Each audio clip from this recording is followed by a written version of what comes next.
Àmín. Where do we have deliverance from? Níbo la ti máa rí ìtúsílẹ̀? Upon Mount Zion. Ní orí òkè Síónì. On Mount Zion. Ní orí òkè Síónì. What is there? Kí ni a ní níbẹ̀? Said,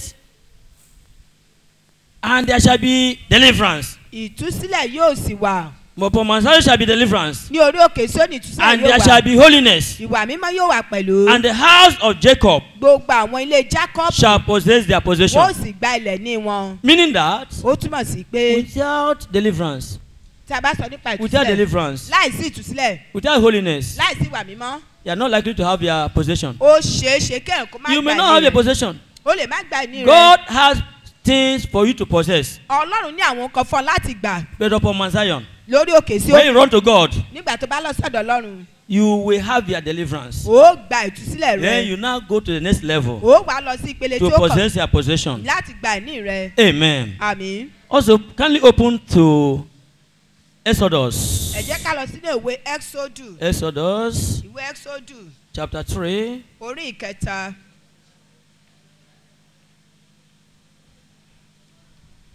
Exodus chapter 3. Ìwé Exodus orí ìkẹta.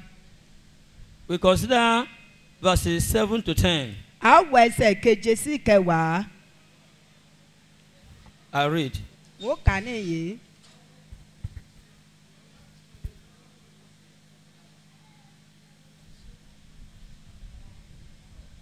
Verse 7 says, and the Lord said, Olúwa sì wí pé I have surely ní tòótọ́ seen the affliction. èmi ti rí ìpọ́njú.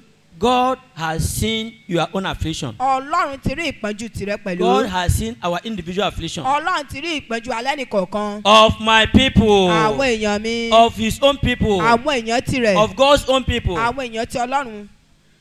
Which are in Egypt. Tí wọ́n wà ní Íjíbítì. And have heard Mo sì ti gbọ́ igbe wọn. their cry. Mo ti gbọ́ igbe wọn. By reason of their taskmasters. Nítorí àwọn akóniṣiṣẹ́ Many wọn. of us have taskmasters. Ọ̀pọ̀lọpọ̀ la ní àwọn akóniṣiṣẹ́. Taskmasters Àwọn akóniṣiṣẹ́. that are assigned against us. Tí wọ́n ti yàn lòdì sí ayé wa. That are dictating our lives. Tí wọ́n sì ṣe tí wọ́n ń ṣe wàhálà lórí ayé wa. For I know their sorrows. Nítorí èmi mọ ìbànújẹ́ wọn. When you are not delivered, Nígbà tí o bá gba ìtúsílẹ̀. you are operating under sorrow. Ó ń ṣiṣẹ́ ní abẹ́ ìbànújẹ́. And I am come down to deliver Èmi them. sì sọ̀kalẹ̀ wá láti gbà wọ́n. God will deliver you. Ọlọ́run yóò gbà wọ́n. God has come down now Ọlọ́run ti sọ̀kalẹ̀ to deliver me. láti gbà mí. To deliver you Láti gbà ọ́. out of the Egyptians Kúrò lọ́wọ́ àwọn ará and Íjíbítì. to bring them up Àti láti gbé wọn out of the wá land of sí ilẹ̀ náà. unto a good land Ilẹ̀ rere. and a large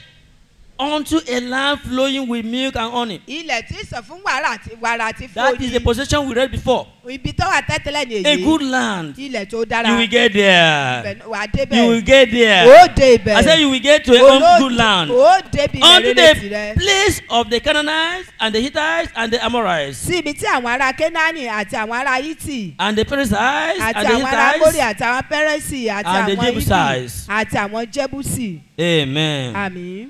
We are talking of, and now therefore, Nísinsìnyí. behold, the cry of the children of Israel is come unto Kíyèsí me, ìgbé àwọn ọmọ Ísírẹ́lì tí ọjọ́ ọ̀dọ̀ mi. and I have also seen the oppression. Èmi sì ti rí Somebody say pẹ̀lú oppression. ìpọ́njú. Oppression must die.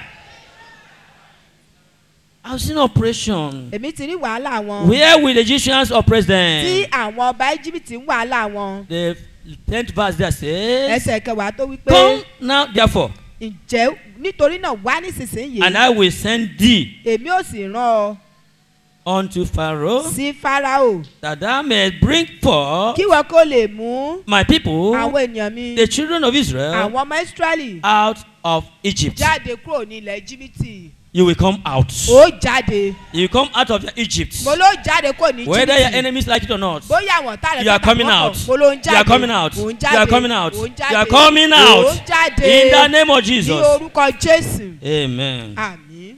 So what is deliverance? Kí ni ìtúsílẹ̀? The title of this topic is Deliverance upon Mount Zion. Àkòrí ọ̀rọ̀ náà ni pé ìtúsílẹ̀ ní Síónì. Title Deliverance upon Mount Zion. Ìtúsílẹ̀ ní orí òkè Síónì. Say, somebody should say Deliverance upon Mount Zion. Ìtúsílẹ̀ ní orí òkè Síónì. Shout it, Deliverance upon Mount Pariwo rẹ̀. Zion. Aha, thank you, Jesus. ẹ ṣeun So what jésù. is deliverance? kí ni à ń pè ní ìtúsílẹ̀? It is to set one free. ìyẹn ni pé láti tú ènìyàn sílẹ̀ kó gba òmìnira. Amen. àmín. Open to book. The ẹ jẹ́ book of Luke. ẹ jẹ́ ká lọ sínú ìwé lúùkù. Luke 13. ìwé lúùkù orí kẹtàlá. To set one free. láti tú èèyàn We can sílẹ̀. find that one in the book of Luke. ẹ jẹ́ ká lọ sínú ìwé lúùkù orí kẹtàlá.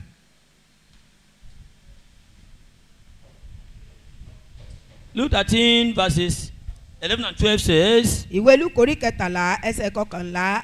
and behold, are we there? ṣáàtúwà ní bẹ̀bí. Luke 13, ìwé lúùkù orí 11 kẹtàlá and 12. ẹsẹ̀ kọkànlá àti kejìlá. And behold, sì kíyèsí. there was a obìnrin kan woman wà ní ibẹ̀. which had a spirit of infirmity tí ó ní ẹ̀mí àìlera 18 years. fún ọdún méjìdínlógún. 18 years. ọdún méjìdínlógún. Amen. àmín. For how long? fún ọdún mélòó? For how long? 18 good years. ọdún méjìdínlógún And was bowed together ẹni tó ti tẹ̀ tán. and could in no wise lift Tó up mẹ̀dí herself. rẹ̀. Could not lift up herself. kò lè dúró And when fúnra Jesus rẹ̀. saw her, nígbà táwọn èèyàn rí he i. called her to him wọ́n wá pè é. and said unto wọ́n her, wá sọ fún un. woman, obìnrin. thou art loosed a ti tú ọ sílẹ̀ from thy infirmity. kúrò nínú àìlera You rẹ. are loosed from your infirmity. a ti tú ọ sílẹ̀ kúrò nínú In the àìlera mighty name rẹ. of ní Jesus. orúkọ ńlá jésù. That is deliverance. ìtúsílẹ̀ ni She èyí. was lucky. ó ní ó bójú rẹ pàdé. Amen. àmín. Very close there. ẹ jẹ́ ká tún lọ sí Let us ibùdó. look at book of John. ẹ jẹ́ ká lọ sínú ìwé johannu. John chapter 8. orí ìwé johannu orí ìkẹjọ. John 8. ìwé johannu orí ìkẹjọ. We consider verse 36. ẹ jẹ́ ká wọ ẹsẹ̀ kẹrìndínlógójì. Are we there? ṣáà ti wà ní ibẹ̀ bí. John 8, 36, ìwé johannu orí 36 says, ìkẹjọ ẹsẹ̀ kejì. if the son therefore, tí ọmọ. if the son, nítorí náà bí ọmọ. look at that son there is in capital letter. ẹ jẹ́ ká wo ọmọ tí wọ́n kọ síbẹ̀ wọ́n kọ ní ọ̀rọ̀ nílá. The son there is in capital letter. a rí pé wọ́n fi ọ̀rọ̀ Meaning nílá kọ̀rọ̀ àkọ́kọ́ is níbẹ̀. referring to somebody. ìyẹn ní pé ó túmọ̀ sí pé ó dárúkọ. That somebody is Jesus ẹni Christ. yẹn náà ní jésù kristi. If the son therefore nítorí náà bí ọmọ shall make you free, bá sọ yín di òmìnira. you shall be free indeed. ẹ ó di òmìnira ní tòótọ́. You shall be free indeed. ẹ ó di òmìnira ní tòótọ́. You shall be free indeed. ẹ ó di òmìnira ní You tòótọ́. are free indeed. mo ní ẹ ti di You òmìnira. are free indeed. ẹ ti di òmìnira. In the name of Jesus. ní orúkọ jésù. Deliverance is to climb that mountain of impossibility. ìtúsílẹ̀ náà ni pé kéèyàn kó gun orí òkè kò ṣeé ṣe yẹn. To climb that mountain of impossibility. láti gun òkè kò ṣeé ṣe. Amen. àmín. It is to contend and overcome. ìyẹn ni pé láti jà kéèyàn kó sì borí. You contend. ó jà. You go for competition. ó lọ fún You go àwọn for battle. ìfigagbéga ó lọ fún And ìjà. you become victorious. ó sì já That aṣẹ́gun. is their own deliverance. ìyẹn ni ìtúsílẹ̀. Deliverance is to seek protection from God. ìtúsílẹ̀ ni pé kéèyàn kó wá ojú ẹ láti ọ̀dọ̀ They are Ọlọ́run. pursuing you. wọ́n lé ọ. You now run to God. ó wá sá lọ sí ọ̀dọ̀ Look Ọlọ́run. at that baby. ẹ jẹ́ ká lọ sí ọ̀dọ̀ That ọmọ baby, wọn. ọmọ yẹn weak, ó not too rẹ̀ strong. kò lágbára. The other stronger boy èyí tó lágbára is pursuing him. ó wá ń lé. He now saw ó wá rí i pé that you are stronger than that boy ó ní agbára ju ọkùnrin and now run to you. ó wá sá sí Say, ọ̀dọ̀ Daddy, rẹ̀. Dad, baba, Mommy, mọ́mí, save me. ẹ gbà mí. He want to beat wọ́n me. fẹ́ nà mí. Amen. àmì. And the other one stopped. àìkan tó kù tó ń lè bọ̀ wá Why did he dúró. stop? kí ló ṣe dúró. Because you know that you are stronger than him. nítorí pé ó mọ̀ pé ó ní agbára jù That's ú how lọ. that's what you're supposed to do ó ṣe yẹ kí a rí ni èyí ká ṣe nìyí. when we are being pursued. nígbà tí wọ́n bá ń lé We wa run to God. a ní láti sá lọ sí ọ̀dọ̀ Right lọ there. kí a farapamọ́ God will sí protect you. i ọlọ́run á sì fi ààbò rẹ̀ bò wá. Deliverance is aggressively calling for God's help. ìtúsílẹ̀ náà ni pé kéèyàn kó fi ipá béèrè fún ìrànlọ́wọ́ ọlọ́run. Blind Bartimaeus Bátíméù afọ́jú demonstrated that. ó fi sàn nínú He ìṣe prayed, he shouted, he ó cried. gbàdúrà pariwo ké Until Jesus Christ stopped for him jésù kristi ti dáwọ́ and he dúró regained his sight. ó sì gba ìlàjì Deliverance is sorting out with God in issues of life.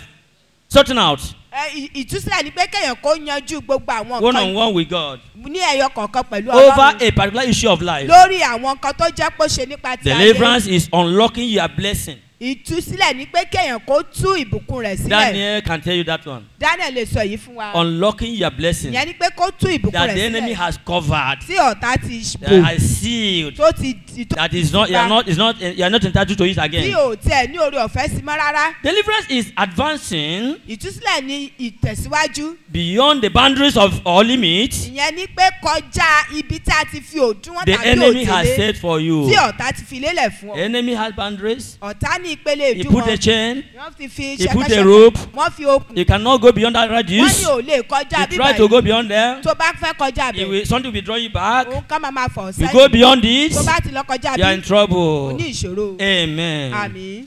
Deliverance is to undo Ìtúsílẹ̀ náà ni pé kéèyàn kó ṣe. the work of Satan. Kó ṣe lòdì sí iṣẹ́ Sàtánì. Amen. Àmín. The man planted in his vineyard Ọkùnrin kan ó gbirúgbìn sínú ọgbà àjàrà and rẹ̀. went to sleep, Ó wá lọ sùn.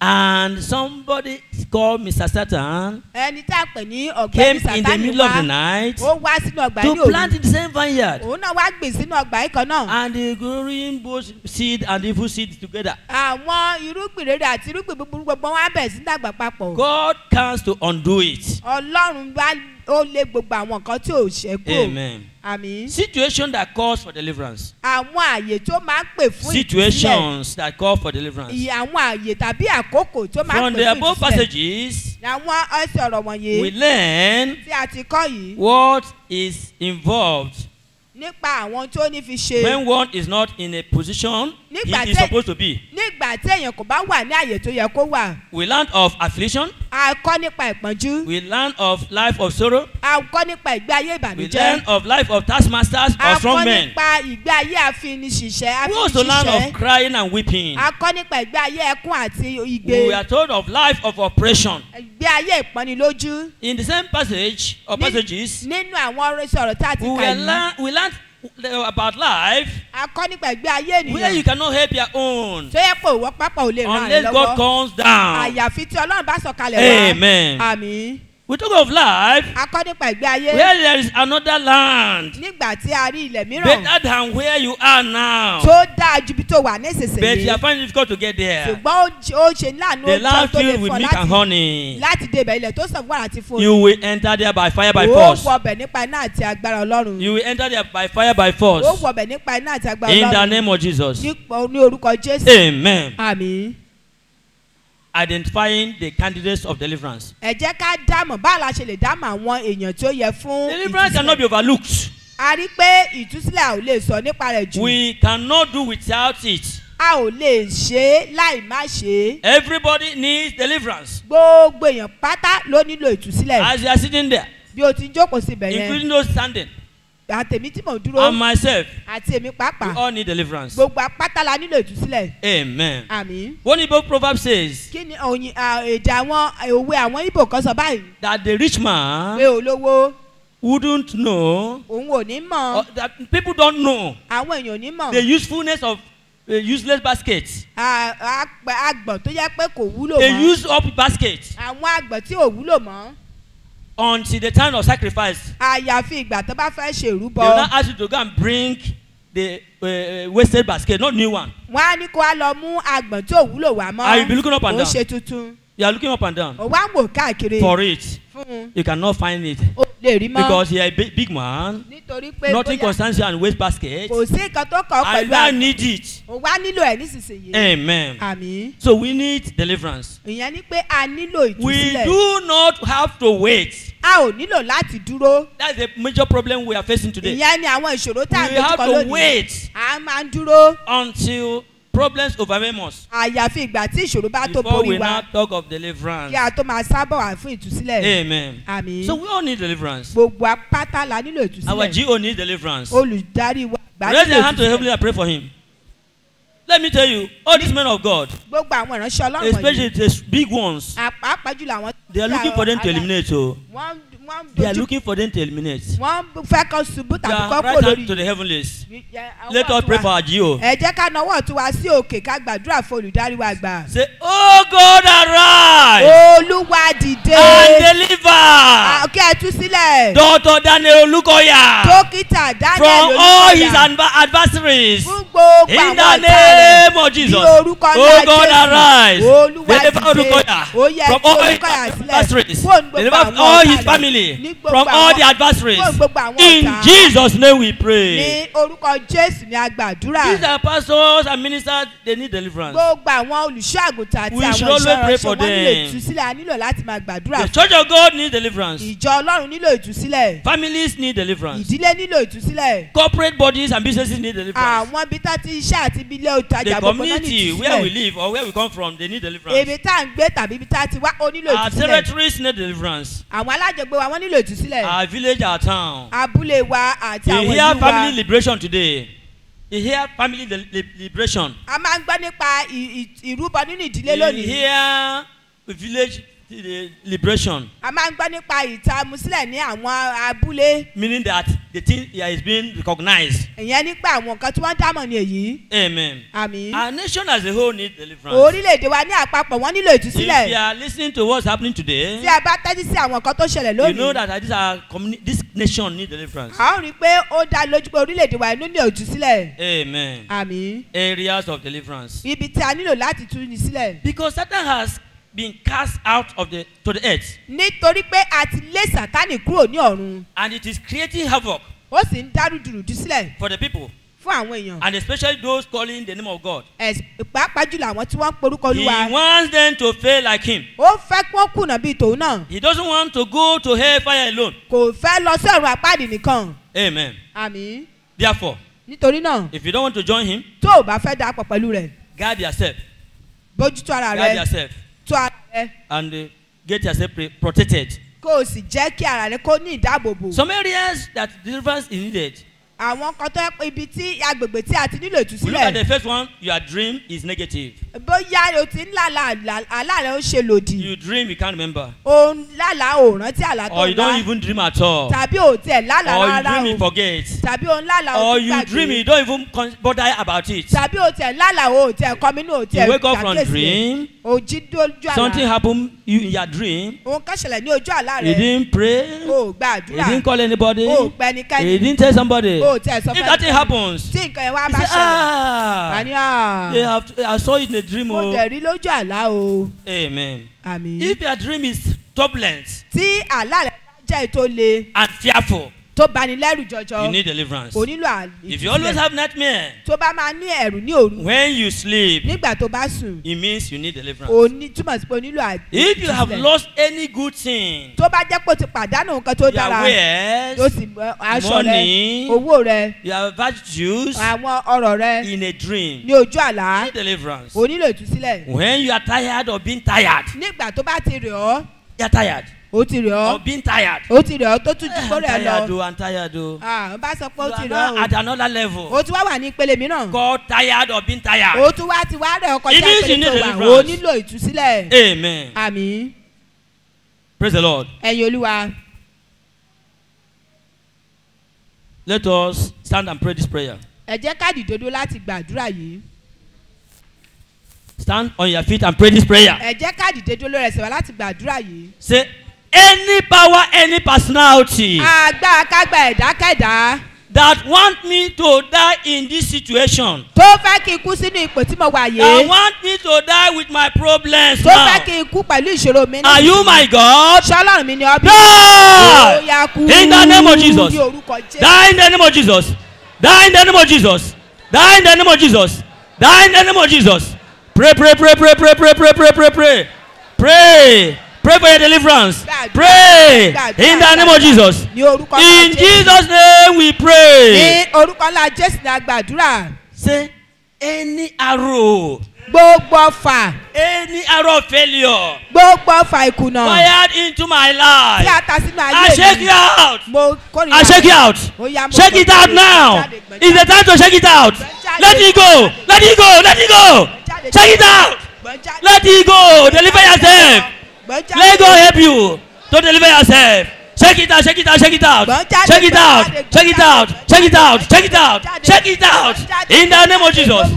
In Jesus' name we are praying. Ní orúkọ Jésù. Lay your hand on your head. Gbé ọwọ́ rẹ lé orí rẹ, ọwọ́ ọ̀tún rẹ. Say, you my head. Ìwọ orí mi. Reject bewitchment. Kọ́ ìbọ̀dé. In the name of Jesus. Jésù. Reject bewitchment. Ìwọ orí mi Reject kọ́ ìbọ̀dé, bewitchment. kọ́ ìbọ̀dé, Reject kọ́ ìbọ̀dé, bewitchment. kọ́ ìbọ̀dé. Reject, reject, reject, reject, reject, reject, reject bewitchment. In the name of Jesus. In Jesus' name we are praying. Ní orúkọ Be on Jésù your, la be on gbàdúrà. your seat again. God Ẹ bless jẹ́ you. ká jókòó, Ọlọ́run ti bùkún fún wa. We are one of areas of deliverance. Areas of deliverance. Àwọn àwùjọ wà lórí agbègbè bí ta ti nílò ìtúsílẹ̀. When you have got to your wit's end, Nígbà tó bá ti dé ìpele tó ti rè ọ́. it's like the road has blocked. Ìyẹn ni pé kò tiẹ̀ sí ọ̀nà àbájáde You can't mọ́. continue. O ò lè tẹ̀síwájú You mọ́. need deliverance. O nílò ìtúsílẹ̀. When you are frustrated by life or people, Nígbà tí a bá ti mú àti o ti ro ayé rẹ pin nípasẹ̀ ìgbé ayé àwọn ẹlòmíràn. it means you need deliverance. Ìyẹn ni pé ó túmọ̀ sí pé o nílò ìtúsílẹ̀. When you want to declare war, Nígbà tó bá fẹ́ kéde ogun. the war of enough is enough. Ogun ó ti tó gẹ́. It means deliverance to do that. O nílò ìtúsílẹ̀ láti ṣe èyí. Amen. Àmín. When there are so many challenges confronting you at the same time, Nígbà tó o bá ní àwọn ọ̀pọ̀lọpọ̀ ìpèníjà tó ń dojú kọ. some people say, I don't know where to start to. Àwọn ẹlòmíràn sọ pé àwọn òtí ọmọ It's ibi too tá a ti much, bá bẹ̀rẹ̀ o. ó ti pọ̀ ju o. It means you need deliverance. O túmọ̀ sí pé o nílò ìtúsílẹ̀. Amen. Àmín. If there are circle problems, Nígbà tí àwọn ogun òbírípo bá wà yọ ká like that of Job, gẹ́gẹ́ bí ti you know Jóòbù, the story. a mọ ìtàn You need rẹ̀. deliverance. O nílò ìtúsílẹ̀. When thieves and fraudsters Nígbà tí àwọn olè àti àwọn afipá gbà always attack you, tó bá bẹ̀rẹ̀ sí ní dojú you kọ are ní gbogbo like a gbà. candidate of thieves and the fraudsters. O wà ní agbo àwọn olè àti àwọn alọ́nilọ́gbà. Amen. Àmín. A woman saved money Obìnrin kan fowó pamọ́ through pension scheme nípa owó ìfẹ̀yìntì for 12 years. fún ọdún 12. They paid her the money one day, Wọ́n san owó yìí fún ní ọjọ́ kan. and she carried the whole money Ó gbé gbogbo owó yìí. and go and give it to fraudsters Ó wá lọ gbé fún àwọn To come and buy clothes. láti lọ ra to go and aṣọ. buy her laptop. Láti lọ ra Something somebody saved for 12 years. ohun tí ó fi pamọ́ fún ọdún Very close to 12. 500,000, about 480,000. Ohun tó lọ sí bí The same one day, ní ọjọ́ he kan gave it to one person ó gbé fún àwọn before kan her eyes become clear. kí ojú ẹ̀ kó tó It là. means you need deliverance. Ó túmọ̀ sí pé o nílò ìtúsílẹ̀. When you're always losing things mysteriously, Nígbà tó bá ń pàdánù àwọn kan ní ọ̀nà tó jẹ́ ọ̀nà something àyànú. got lost, something got lost. Òun kan sọnù. You don't even know how it happened. Ó tí ẹ̀ mọ̀ bó ṣe ṣẹlẹ̀. And you are even the only one there. Ìwọ nìkan ló sì wà ní ibẹ̀. What happened? Kí ló ṣẹlẹ̀? I'm the only one here. Èmi nìkan ló wà ní It iyì. means you need O deliverance. ní túmọ̀ sí pé o nílò If you ìtúsílẹ̀. sleep too Tó o much, bá ti ń sùn jù. somebody was sleeping. Ẹnìkan sùn. They carried him Wọ́n gbàgbé from his room kúrò nínú ìyá rẹ̀. to the field, Wọ́n gbé lọ sórí pápá. Lórí pápá. and left him there. Wọ́n sì fi sílẹ̀ He síbẹ̀. slept there until the following morning. Ó sùn síbẹ̀ títí ojúmọ́ He ọjọ́ didn't know that they had been lifted. kò títí tán fi gbé kúrò nínú ìyá rẹ̀ kò Such tẹ̀. need deliverance. Àwọn irú èèyàn bẹ́ẹ̀ wọ́n nílò ìtúsílẹ̀. If there is no bed bug Tí kò bá sí on your bed, tí ò bá sí ìdún lórí ibùsùn rẹ and you cannot sleep, tó o sì lè sùn the eyes cannot even blink, tí ojú rẹ ò sì sẹ́ it is also a problem. kò- It is also a problem ìṣòro náà ni that need èyí deliverance. o nílò ìtúsílẹ̀ Because somebody is supposed to sleep. nítorí pé èèyàn ní láti God sùn say it's a gift. Ọlọ́run sọ pé ẹ̀bùn ni God bless us with sleep. Ọlọ́run fi oorun kẹwàá If you have a failing health, tó o bá ní ìlera tí ò dára deteriorating health, tó o ní ìlera tí ò pé you're always getting weak. ó máa ń rẹ̀ ọ́ ní gbogbo ìgbà Deliverance is the case. o nílò ìtúsílẹ̀ Amen. àmín. When you want to empty the hospital of patients, Nígbà tó o bá fẹ́ fọ́n jáde gbogbo àwọn agbára that tí kò hospital is filled up. The hospital ilé ìwòsàn ti is kún filled up ó ti kún of patients. fún àwọn aláìsàn There are some people are now sleeping on the floor. àwọn èèyàn mìíràn pápá orí ilẹ̀ ni wọ́n gbé wọn sí If God can use you Ọlọ́run lè lò ọ́ to go and empty them, láti lọ tú wọn and they'll be sílẹ̀ looking, where are my customers? níbo ni àwọn alábàárà You need wa wà deliverance to do that. o nílò ìtúsílẹ̀ I láti ṣe remember mo rántí where this place was like a hospital. nígbà tí a wà níbi kan tó dàbí ilé ìwòsàn All some form of sickness, gbogbo àwọn onírú àìsàn they will bring it. wọ́n á mú ọ wá God will revive this branch Ọlọ́run wá tún in wá the ṣe. name of Jesus. Àmín. God will take us to that height again. Ọlọ́run máa gbé wa lọ sí In the ìpele name of yẹn. Jesus. Àmín. If you do not want to continue to be called customer Tí o bá fẹ́ ká máa pè ọ́ ní oníbàárà by the pharmacy store àwọn nípasẹ̀ ilé àwọn ibi tó ti because ta of ògùn their constant and ceaseless patronage. nítorí pé òun lọ síbẹ̀ ní gbogbo ìgbà láì ní àìsí láti lọ máa ra oògùn onílò ìtúsílẹ̀. You need deliverance. onílò ìtúsílẹ̀. Amen. àmín. If you do not want to be asking for time tí o bá fẹ́ máa béèrè fún àkókò so that you can take your prescribed drug,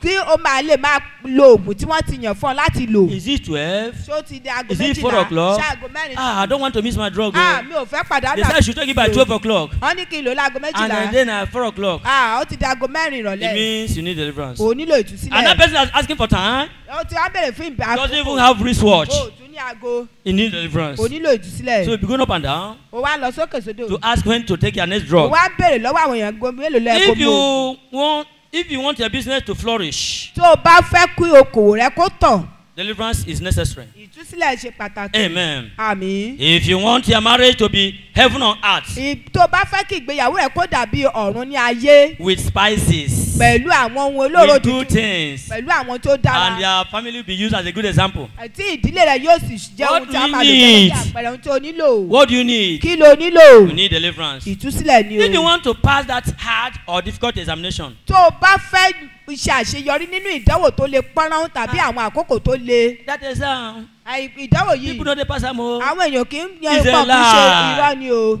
People that are examining you, àwọn tí wọ́n they yẹ̀ wò passed it. wọ́n ṣe I remember when I was doing rẹ̀. ICANN, mo rántí ìgbà tí mò ń ṣe. people almost discouraged me. àwọn èèyàn máa ń fẹ́ láti já mi ICANN, you want to go and waste your money? ó fẹ́ lọ láti lọ fowó rẹ̀ ṣòfò.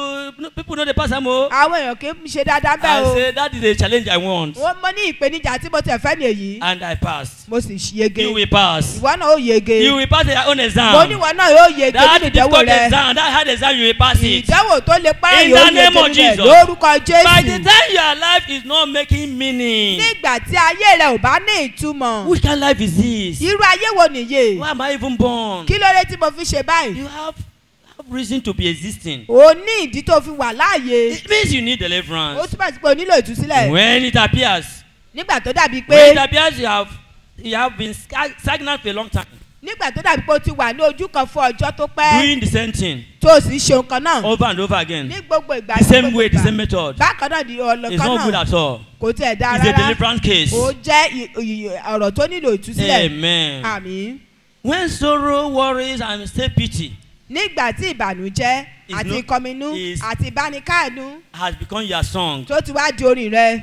amen. àmín. When you look too old, nígbà tó dàbí pé ó ti darúgbó older than jù your age, ju ọjọ́ orí rẹ lọ you need deliverance. o nílò ìtúsílẹ̀. When you start asking God, nígbà tó bá bẹ̀rẹ̀ sí ń pè lọ́wọ́ why He Ọlọ́run created me in the first place? kí ló dé tó tẹ̀ ṣe dá mi Why gan? do you create me man instead kí of ló dé tó fi woman? dá mi ní ọkùnrin dípò Why tó do yẹ you kí n create me tóbi? short instead of giant? kí ló dé tó fi dá mi kúkúrú dípò kí n ga? Why am I not a Oyibo? kí ló dé tí mi ò ṣe jóyìnbó? Why am I supposed to be Oyibo and not be black? àwọn kan jóyìnbó wọn jẹ́ dúdú. By the time those things are inside you, nígbà tí àwọn kan yìí bá lọ nínú you ọkàn have to àyà rẹ flush it with deliverance. o nílò láti tì í jáde pẹ̀lú ìtúsílẹ̀. àmín. When you have the evil spirit of stealing, nígbà tó bá ní àwọn ẹ̀mí búburú tí ń jalè you cannot do without stealing. o ò lè ṣe láìṣe pé o jí No matter nǹkan how small that thing kò is, tẹ̀ níbi ṣe bó ṣe if kéré it is mọ́ not your own, tó o bá ti ṣe it tirẹ̀ is stealing. o lè ní o You need deliverance. o nílò Some ìtúsílẹ̀. people say àwọn ẹlòmíràn you wípé will eat where you work. a sọ pé wàá jẹ níbi tó ti ṣiṣẹ́. What by that they mean nǹkan tó túmọ̀ sí ni you pé can steal something from where you're working. o lè jí nǹkan níbi tó ti ṣiṣẹ́. Amen. àmín. A manager ẹnìkan tó jẹ́ ọ̀dà níbi was sacked iṣẹ́ from a plumpy job wọ́n dá dúró lórí iṣẹ́ tó lùyẹ because of lórí just a 5 litre diesel. nítorí dísù ìwọ̀n márùn-ún ni o. He just take 5 litre diesel ó jí epo 5 to litres use his own house, láti lò nínú ilé tirẹ̀ and he was caught wọ́n sì bá by the gbàmú managing director, pẹ̀lú ẹni tó jẹ́ and olùdarí that was àgbà how he lost his job. bó ṣe pàdánù iṣẹ́ rẹ̀ ní èyí o. Whereas he can afford it, ó sì he lè can rà afford that ó lè diesel. rà ó lè ra That dísù 5 yẹn litres he can afford it. ó lè ra 5 litres dísù yẹn. Amen. àmín. When you have the evil spirit of covetousness, nígbà tó o bá ní ẹ̀mí ojú kòkòrò ti bí it is not good. kò dára Deliverance is waiting for you. ìtúsílẹ̀ tó When When you have the evil spirit of telling lies. Nígbà tó bá ní ẹ̀mí búburú tí parọ́. Spontaneous lies. Tó jẹ́ pé irọ́ ní gbogbo ìgbà ni. Even before you are asked. Kó tẹ̀ tó di pé wọ́n tẹ̀ béèrè lọ́wọ́ rẹ̀. You already plan what they are going to give as answer. Ó tẹ̀ tí sọ nínú ọkàn rẹ̀ tó máa. When you have the spirit of envy. Nígbà tó bá ní ẹ̀mí òjòwú. When you have the spirit of hot and uncontrollable anger. Nígbà tó bá ní ẹ̀mí ìbínú búburú tó jẹ́ pé a ò lè dá rẹ̀. Just take yourself to the different ground. Jọ̀wọ́ múra ẹ lọ sí orí òkè. When you have the spirit of evil imagination. Nígbà tí o bá ní ẹ̀mí èrò ibi. Going inside you. Tó bá ń lọ nínú rẹ. Evil. Ibi evil. Ibi. Evil. Ní gbogbo ìgbà. Go inside you. Tó ń lọ nínú rẹ. Nothing good enters there. Kò sí ohun kan tó dáa tó ń wọ̀. It's a deliverance case. Ó jẹ́ pé o ti ní ìdòjì Amen. Àmín. If you keep grudges against others. Nígbà tó o bá ní ìkùnsínú lòdì sí ẹlòmíràn. Unforgiving spirit. O ò ní dáríjì. In fact, you go and write it. O tẹ̀ máa lọ kọ sílẹ̀. And put date. Wá sì fi ọjọ́ sí. So that you will take it to God. Kó bá lè mú lọ sí ọ̀dọ̀ Ọlọ́run. I stopped using diary. Mo kàn láti máa lo ìwé when I joined MFM. Nígbà tí mo darapọ̀ pẹ̀lú ìjọ MFM. That time diary was raining. Nígbà yẹn àwọn ìwé ìkọ̀kọ̀ sí companies we print diary and share out. Àwọn ilé-iṣẹ́ wá fún wa ní diary wọ́n á pín jáde. Do you know what contain the diary? Ǹjẹ́ o mọ nǹkan tó wà nínú diary? You anytime they offend me. Gbogbo ìgbà tó bá ti ṣẹ̀ mí o. Anytime somebody does something wrong. Gbogbo ìgbà tẹ́nìkan bá ṣe nǹkan tó lòdì sí mi. You will not even remember good things to record there. O ní rántí nǹkan tó tẹ̀dá láti kọ sí ibẹ̀. Just what he did. Ohun tó ṣe yẹn. You now look for open and look for the date. Wà wá ojú èyí ọjọ́ yẹn. And analyse it. Wà àti nǹkan tó ṣẹlẹ̀ tó. Many of us are still doing that. Àwọn ọ̀pọ̀lọpọ̀ sì tún ṣe bẹ́ẹ̀. They will not remember good we are doing to them. O tiẹ̀ ní rántí o tó dáa tó ṣe fún wọn. They will only remember. Ohun kan tó máa rántí. That thing done wrong to him. Òun náà ni ohun búburú tí wọ́n ṣe sí wọn. Amen. Àmín. Sing this song. Kọrin yìí. You can sit and sing it. A lè jókòó kí a kọ. But if you feel like standing. Tó bá sì wọ́ tó bá fẹ́ dìde, o lè dìde kó kọ. Odogwu karịrị odogwu. Odogwu karịrị odogwu. Odogwu. Odogwu karịrị odogwu. Odogwu. Odogwu karịrị odogwu. Odogwu karịrị odogwu. Jahan. Odogwu karịrị odogwu. Odogwu karịrị. Everybody. Odogwu karịrị odogwu. Chukwu karịrị chukwu. Chukwu karịrị chukwu. Chukwu karịrị odogwu karịrị odogwu. Odogwu karịrị odogwu. Amen. Àmín. Power pass power. Agbára ju agbára. The song says power pass power. Orin náà ń túmọ̀ ẹ̀ ní pé agbára ju agbára. If you don't believe in that. Tó o bá gbà yìí gbọ́. It means you need deliverance. Ó túmọ̀ sí pé o nílò ìtúsílẹ̀. Amen. Àmín. You need deliverance. O nílò ìtúsílẹ̀. When if you're always late to everything you are to go. Tó bá jẹ́ pé ibi gbogbo tó ń lọ náà ló máa ń pẹ́ débẹ̀. Always rushing. Ó máa ń sáré. Because you're already late. Nítorí pé o ti pẹ́. You can make mistakes o. Ó lè ṣàṣìṣe. It's a deliverance case. Ó jẹ́ nǹkan tó yẹ kó lọ fún ìṣẹ̀lẹ̀.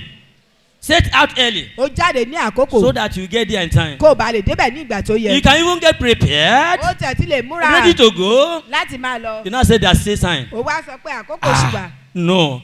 Bẹ́ẹ̀ kọ́. Better get there. Ó dáa kó o débẹ̀. If it's interview, be there. Ó dáa kó o tètè bẹ̀. If it's in the church, be there. Tó bá dé ní ìjọ. Don't say others have not come. Má sọ pé wọ́n ti dé. That's what we call African time. Àwọn kan gbà tí a máa ń pè ní àkókò Africa. We don't operate in African time. Kò sí àkókò Africa. For you to make it in life. Láti ṣàṣeyọrí ní ayé. Amen. Àmín. When there is procrastination in your life. Nígbà tí ìgbé nǹkan síwájú bá wà nínú ayé rẹ. Procrastination. Ìsún nǹkan síwájú. I go do am. Má ṣe. Time still there. Àkókò ṣì wà. I go do am. Má ṣe. Time still there. Àkókò ṣì wà. Before you know it. Kí o tó mọ̀. You may not do it at last. Ó tẹ̀lé má ṣe mọ́. Or you may be doing it in a hurry. Ó tẹ̀lé máa ṣe nínú ìpọ́njú. Nínú ìpọ́njú. Àmín. You need deliverance. O nílò ìtúsílẹ̀. If you're always feeling like taking your own life. Nígbà tó bá jẹ́ pé gbogbo ìgbà ló ń dàbí pé kò gba ẹ̀mí ara rẹ. If you're always feeling like dying. Bóyá òun rò pé ó yẹ kó kú. You want to take your own life. Ó fẹ́ gbẹ̀mí ara rẹ. You are looking, what will I do you just imagine you dying. Ó kàn máa ro àwọn ọ̀rọ̀ ibi nínú rẹ pé kò kú. If you always feeling like jumping from a height. Tó bá ń ro ní gbogbo àpé kó máa sọ̀ka kó fò. And call it off.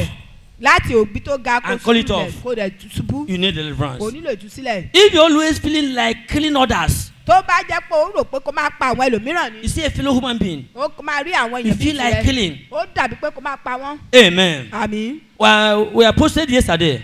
A lọ jáde lánàá. We are posted yesterday. Posted. wọ́n pín wa lánàá. that a woman ní obìnrin and kan her boyfriend àti ọ̀rẹ́kùnrin killed her husband. ó pa ọkọ rẹ̀. Even trying to go and bury the man. ó tún fẹ́ lọ láti lọ gbé ọkọ yẹn sí. The woman, obìnrin ni o. the family they are doing well. wọ́n ṣe dáadáa. Is a young man. ó jẹ́ ọ̀dọ́ He has ọkùnrin. about 7 buildings. ó ní ilé méje. I just even bought one recently. ó ṣẹ̀túrà for 35 million naira. fún 35 million. Plus about 7 he had before. àti pẹ̀lú èyí tó ti ní tẹ́lẹ̀. And they are based in Cameroon. wọ́n dúró sí wọ́n gbà ní Cameroon. They are Nigerians, Igbo, but they based in Cameroon. àwọn Igbo ni wọ́n wà ní ìlú Cameroon.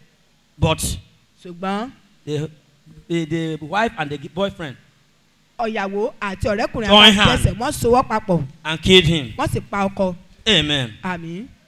That's a different case. ìtúsílẹ̀ That's ni a o. different case. ìtúsílẹ̀ ni o. Amen. àmín. They feel like killing others all the time. tó bá jẹ́ pọ́kàn mọ́ ẹ kó máa pa àwọn ẹlòmíràn. Next time if you touch me. nígbà mi tó bá I will know what I will do. mo mọ nǹkan tí máa I ṣe. will just kill you. má kàn pẹ́ dànù. And that's all.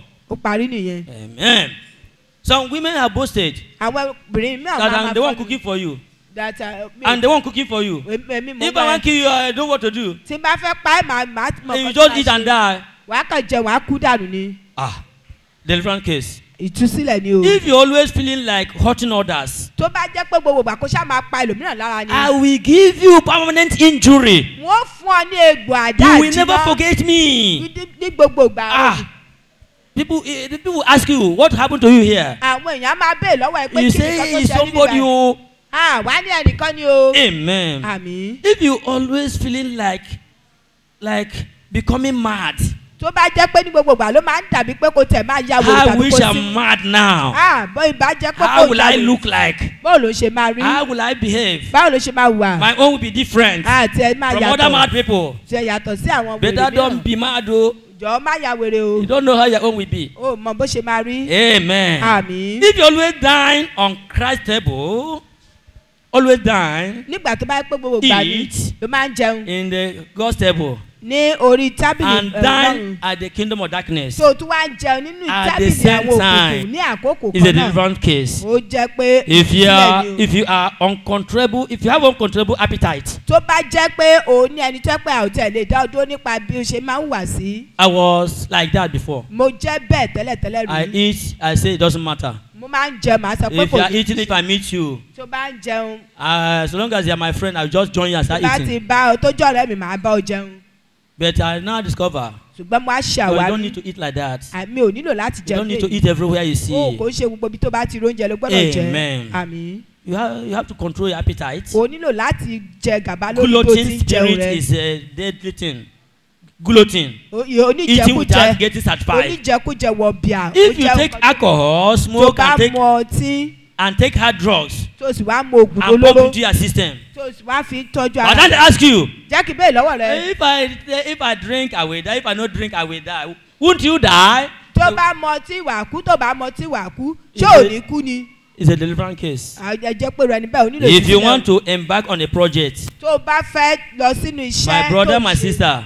arákùnrin mi àtàlábìnrin. don't just start it on your own. jọ fi sínú títì rẹ. you don't know the power there. o mọ àwọn agbára tó wà níbẹ̀. you need that landing deliverance. o ilẹ̀ yẹn nílò ìtúsílẹ̀. before ever you start. kó tó di pé o máa bẹ̀rẹ̀. even along the line. bí o tẹ̀ ṣe ń ṣe lọ́nà you continue to pray over bó it. ti ń ṣe ó máa gbàdúrà sí a lady told me. obìnrin kan sọ fún mi. they bought everything they need to do. wọ́n ṣe ohun gbogbo tó yẹ láti to build a house. láti kọ́lé. to get the money to build the house itself. láti gbìrì owó láti kọ́lé. became a problem. ó wá di ìṣòro pọ́n. until they call a man of a prayer warrior. àyàfi ìgbà tó pé àwọn àfàdúrà jagun. a man of God. ìránṣẹ́ Ọlọ́run. they went to that place. wọ́n wá lọ sí ibẹ̀. and started praying. bí wọ́n ṣe gbàdúrà wọ́n gbàdúrà. they say open the concrete. wọ́n wá ní ṣí ibi tó ti fi iyẹ̀pẹ̀ sílẹ̀. nǹkan tó wà ní ibẹ̀. you now see a pot. wọ́n wá rí ìkòkò. a pot. ìkòkò. being buried inside the concrete. tí wọ́n ti gbé sí sínú ilẹ̀ yẹn. okay you bought sand. wọ́n wá ti o ti ra lẹ̀. you bought sand you bought concrete. ó ti ra yẹ̀pẹ̀ ó ti ra. come and build now. ó yá lọ kọ́ náà ká máa wọ̀. they put a seal on it. wọ́n wá fi òòtẹ̀ sí. so that the house will not hold. kí wọ́n má bàa lè kọ́. amen. àmín. are we listening? ṣé à ń tẹ́tí sílẹ̀? if you are listening shout hallelujah. tá a bá tẹ́tí sílẹ̀ jẹ́ ká ká hallelujah. amen. àmín. God will deliver us. Ọlọ́run yóò tú wa sílẹ̀. in the name of Jesus. ní orúkọ Jésù. If you want to embark on a project or abandon projects, tó o bá fẹ́ padà sórí iṣẹ́ you want to continue work on it. o fẹ́ wá máa ṣiṣẹ́ That lórí abandon project, iṣẹ́ tó ti you want to pàtì continue work on it. o fẹ́ máa ṣiṣẹ́ lé lórí. Don't just go and start it like that. bákan lọ láti lọ bẹ̀rẹ̀ bẹ́ẹ̀. One of us here, ìkan nínú wa níyì. I told him I have something I'm doing. mo sọ fún pé mo ní nǹkan. I told him how long I abandoned it. mo sọ fún iye ọdún tí mo He ti said, ṣiṣẹ́. ó ní are you sure? Nothing like that. No. ó ní pé ṣé ó dá mi lójú pé kò ṣe pé bóyá àwọn kankan wà And nínú. okay.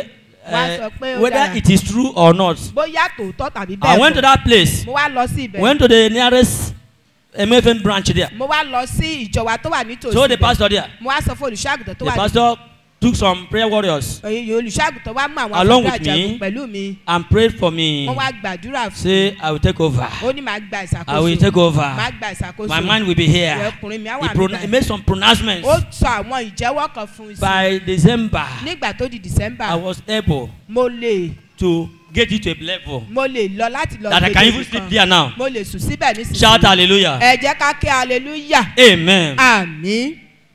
Praise the Lord. ẹ̀yin olúwa. When you are entering new apartments, nígbà tó bá fẹ́ kó wọ ilé tuntun. you don't know what happened there last. o mọ nǹkan tó ṣẹlẹ̀ níbẹ̀ The tẹ́lẹ̀. tenant that was there last. àwọn ayálégbé tó wà níbẹ̀ You don't tẹ́lẹ̀. know atrocities committed there. o mọ àwọn ìwà ipá tàbí ìwà ibi Don't tó just ṣe wash it and tẹ́lẹ̀. enter. o kàn lọ síbẹ̀ kó kàn wọlé. Amen. How to Àmín. need deliverance.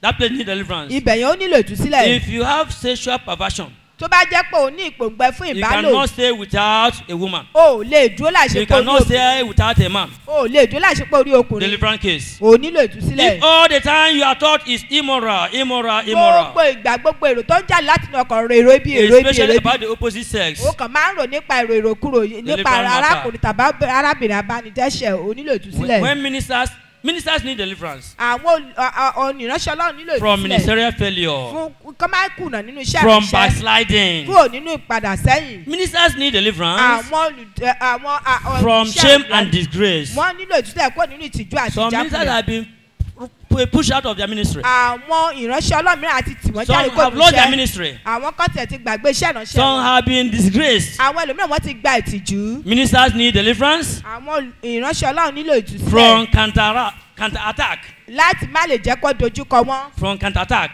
àwọn tí wọ́n nílò ọlọ́run láti To their má lè family. dojúkọ fún ìdílé wọn. From spirits they are casting out. fún níkò nínú àwọn ẹ̀mí tí wọ́n lé They jáde. pray for someone ó gbàdúrà fẹ́ nìkan. and the spirit follow them home. àní ẹ̀mí ẹ̀ wá tẹ̀lé wọn To lọlé. go and attack them and their ó wá family. lọ dojúkọ ìdílé àti ẹbí wọn. Amen. àmín. What do we do kí ló ta ní láti to ṣe gain our deliverance? láti lè gba ìtúsílẹ̀ wa. Be deliverance conscious. ẹ jẹ́ ká jẹ́ ẹni tó ní ìmọ̀lára nípa Do not say it ìtúsílẹ̀. does not matter. má sọ pé kò ní fi Or you ṣe. are above it.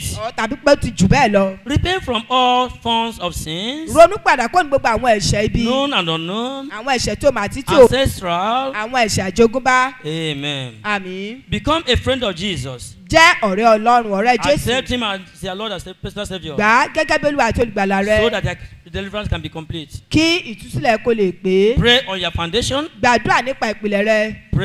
Pray deliverance prayers. gbàdúrà ìtúsílẹ̀. Amen. àmín. We'll be on your feet. Let us pray. a ó dìde dolo ẹsẹ̀ wá nísinsìnyí jẹ́ ká lọ sínú àdúrà.